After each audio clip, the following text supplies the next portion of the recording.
Hi friends, welcome to Durgasri talks. ఎలా ఉన్నారు? అందరూ బాగున్నారు కదా? మీకు ఈ వీడియో నచ్చినట్లయితే లైక్ చేయండి, షేర్ చేయండి, మా ఛానల్ సబ్స్క్రైబ్ చేసుకోండి ప్లీజ్. ఈరోజు ఎగ్స్తో బెండకాయలు మిక్సింగ్లో కర్రీ చూపించబోతున్నాను. చాలా అంటే చాలా టేస్టీగా, అలాగే బెండకాయల్లో జిగురు ఎక్కువ రాకుండా ఏ విధంగా ప్రిపేర్ చేసుకోవాలో చూపించబోతున్నాను. దీనికోసం ఎగ్స్ని బాయిల్ చేసుకుని పెంకు తీసేసుకుని పక్కన పెట్టుకోవాలి. స్టవ్ పైన ఒక కడాయి పెట్టుకుని దాంట్లోకి 2 టేబుల్ స్పూన్ల ఆయిల్ని వేసుకోవాలి.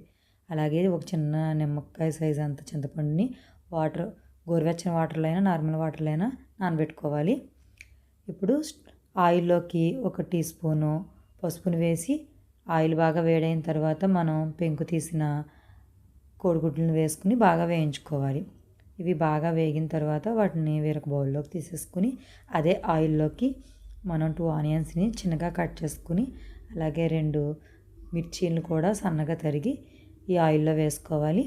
ఇవి కొద్దిసేపు వేయించుకోవాలి. మీడియం టు హై ఫ్లేమ్లో అడ్జస్ట్ చేసుకుంటూ ఆనియన్స్ని వేయించుకోవాలి. ఇవి లైట్ గోల్డెన్ కలర్ వచ్చే వరకు వేయించుకోవాలి.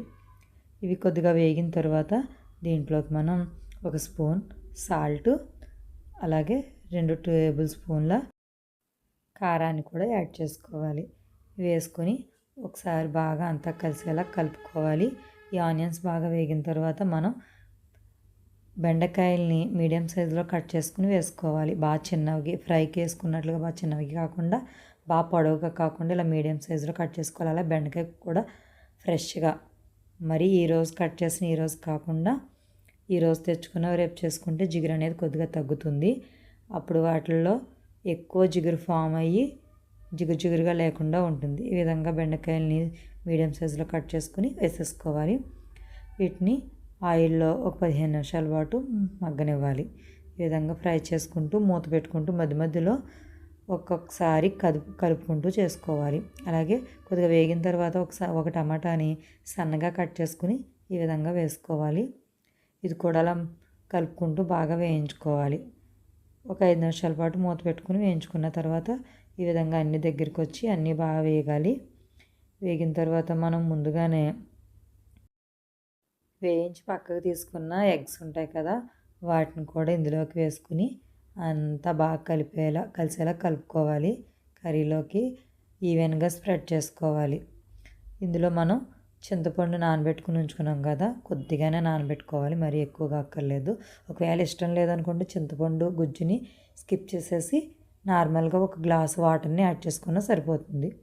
ఈ విధంగా వాటిని మొత్తం పిప్పంతా తీసేసుకుని 1 గ్లాసు వాటర్లో రసాన్ని రెడీ చేసుకుని దాన్ని కర్రీలోకి వేసుకోవాలి. ఇలా మీకు ఈ పులుసు సరిపోలేదనిపిస్తే మరో చిన్న గ్లాసులు వాటర్ని కూడా దీంట్లోనే నార్మల్ వాటర్ని యాడ్ చేసుకుని మూత పెట్టుకుని ఉడికించుకోవాలి. ఈ విధంగా చూసారు కదా, ఇలా అన్నిటిని ఈవెన్గా స్ప్రెడ్ చేసుకున్న తర్వాత ఉడికించుకోవాలి. ఒక 5 నుంచి 10 నిమిషాలు ఉడికిన తర్వాత మధ్యలో సారి చూసుకుంటే ఈ విధంగా 10 నిమిషాలకి కూర అనేది దగ్గరికి వచ్చేసింది. బాగా డ్రై అయిపోకూడదు, కర్రీ లైట్గా చిక్కగా ఉండాలి. ఈ విధంగా ఉన్న తర్వాత మనం దీంట్లో సాల్ట్ అది సరిపోయిందలా చూసుకొని అడ్జస్ట్ చేసుకోవాలి. సరిపోకపోతే మరి కొంచెం యాడ్ చేసుకుని అంతా కలిసేలా ఒకసారి కలుపుకోవాలి. ఎక్కువ గరిటెతో తిప్పకుండా కొంచెం మధ్యలో ఒక్కొక్కసారి మూకుడుతోనే అలా కలుపుకుంటూ ఉన్నా బాగా కలుస్తుంది.